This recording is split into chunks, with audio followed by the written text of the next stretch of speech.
खुलुमबाय। गिबियावनो जनालि बर' रादाबाव नोंथांमोनखौ बरायनानै लाग्रोनाय जाबाय। दिनै 2023 मायथाइनि 18 दिसेम्बर। नोंथांमोननि थाखाय आं फुंबिलिनि गोदान खौरां लानानै फैबावलायबाय। मिजिंथियो नोंथांमोना खौरांखौ जोबजासे नायलांगोन।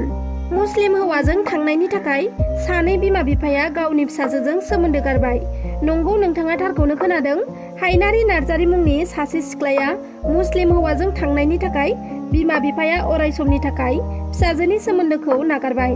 गसाइगाव महकुमानि सिङाव थानाय आमिनकाटा गामिनि रिस कुमार नार्जारी आरो जयन्ती नार्जारीनि फिसाजो हायनारि नार्जारीया बिमा बिफानि बोसोनखौ नेवसिनानै हिनजाव गोनांखा ममिनुर प्रामाणिक मुंनि सासे मुस्लिम हारिनि हौवाजों जुलि जाहैदोंमोन। जुलि जाखांनानै हौवाजों माखासे बोसोर संसार जानानै दावराव दावसि जानानै फिन न'आव फैफिननानै थाफैदोंमोन। नाथाय उनाव आरोबाव फिन बे हौवाजोंनो फिसाजोआ संसार जाफिननो थाखाय थांफिननायनि आंगो बिमा बिफाया दुखु मोननानै अराय समनि थाखाय मैया आयेननि राहा लानानै सोमोन्दो नागारबाय। बिमा बिफाया फोरमायनाय बायदिब्ला गावसोरनि गोसो बायदि फिसाजोखौ हाबा हराखैमोन। फिसाजोआ गावनो हारसिं फिसा गिदिर गिदिर गोनांखा हिनजाव गोनांखा मुस्लिम हौवाजों कर्ट मेरिज खालामखुमाना हाबा जादोंमोन। बिनि उनाव बिमा बिफाखौ थगायनानै 10 सानसो न'आव थाफैदोंमोन। बिनि उनाव थांफिननानै मुस्लिमजों संसार जाहैफिनदोंमोन। नाथाय बे खेबावबो बिसि फिसायनि गेजेराव बुलायनाय जादोंमोन, जायजों बिखाफोरावबो दागो जादोंमोन होनना फोरमायथिदों बिफाया। फोरमायथिबावनाय बायदिब्ला हायनारि नार्जारीया फिसायखौ गारनानै NGOनि खामानिबो मावदोंमोन आरो बे खामानिया जोबनानै बिमा बिफानि न'आवनो दानथामसिम थादोंमोन।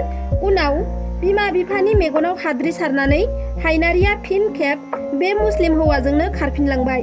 बिनिखायनो बिमा बिफाया हायनारिखौ गामियावबो फैहोला आरो गावसोरनि फिसा नंला होननानै आयेननि गेजेरजों मैया सोमोन्दो नागारबाय। आसाम सरकारनि साख्रि होनायनि मुङाव रां बिनानै हमजादों बिजेपिनि सासे दैदेनगिरिया। आसाम सरकारनि थार्ड ग्रेड साख्रिनि थाखाय 5 लाख रां आरो 4th ग्रेड साख्रिनि थाखाय 3 लाख रां। रां होयोब्लानो सरकारि साख्रिखौ मोनगोन। आसाम सरकारनि थार्ड ग्रेड आरो 4th ग्रेडनि साख्रि होनायनि मुङाव रां बिनानै पुलिसनि आखायाव हमजाबाय।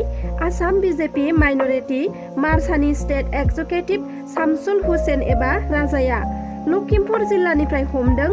शामसुल हुसैनखौ मोनसे अडिअ भाइरेल जादोंमोन, जाय अडिअनि गेजेरजों बिथाङा साख्रि होनायनि मुङाव थार्ड ग्रेड साख्रिनि थाखाय 5 लाख रां आरो 4th ग्रेड साख्रिनि थाखाय 3 लाख रां दाबिदोंमोन। बे अडिअआ भाइरेल जानायनि उनावनो लखिमपुरनि बिजेपिनि MLA मानब डेका बिथाङा बेनि सायाव नायबिजिरनो थाखाय लखिमपुर जिल्लानि पुलिसखौ बिथोन होदोंमोन।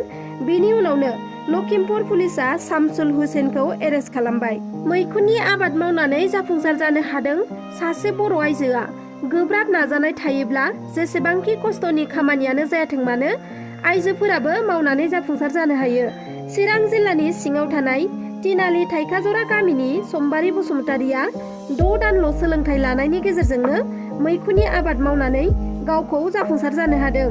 सिगां समाव गोबां खस्थ'नि गेजेरजों आबादखौ मावनो गोनां जादोंमोनब्लाबो दायो प्रमद बर' दैदेननाय BTR एबा UPPL सरकारनिफ्राय मैखुननि आबाद मावनायाव गोनां जानाय जिगाब हास'ग्रा मेसिनखौ मोननायनि उनाव गोबां सुबिदा जानायनि थाखाय आबादखौ थाब थाब आरो गोबांथार बानायनानै दायो सानसेनि गेजेरावनो 5 केजिनिफ्राय लानानै 20 केजिसिमहालागै फाननो मोनगासिनो दं होननानै सम्बारी बसुमतारीया फोरमायथिदों। मैखुननि दामा केजि 200 रां। 200 राङै मैखुन फाननानै सानसेयावनो बिथांजोआ 1000 निफ्राय लानानै 10,000 सिम रां खामायगासिनो दं। गासै मैखुन आबादनि थफ्लाया 800 थासोनिफ्रायबो बांसिन जागोन। बेनिखायनो सानसेयावनो गोबां मैखुन खानानै फाननो मोनो।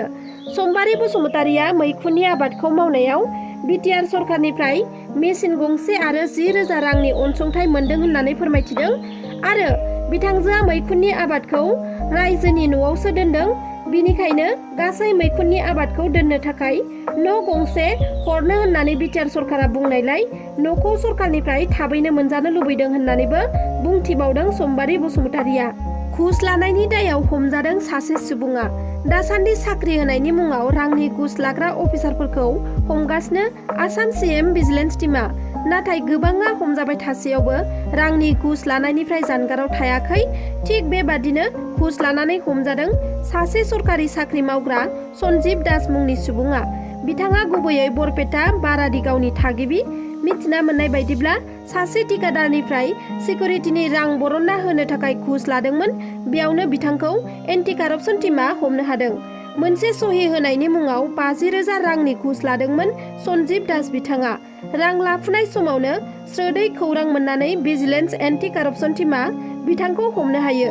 उनाव गोख्रों सोंनाय फिन्नाय लानायनि गेजेरजों एन्टि कारापसन टीमा बिथांनि न'आव सिग्रोमहैयो आरो 12 लाख रांखौ जब्द खालामनो हायो। फोरमायथिनाय बायदिब्ला 12 लाख राङा 24 खान खामाव गांसेयाव 50,000 राङै सोनानै दोननायमोन। नाथाय एन्टि कारापसन टीमनि गोख्रों सिग्रोमनायाव गासै खामाव सोनानै दोननाय 12 लाख रांखौ हमनो मोनो।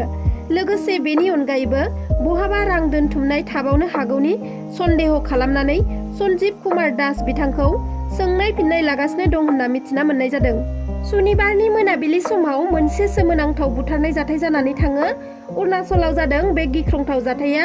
रायजोनि म्यानमार भारत सिमानि तिराप जिल्लायाव उदखारिनि गुलि गावनायाव बारग' MLA इममेश माटे बिथाङा थैनो गोनां जादों।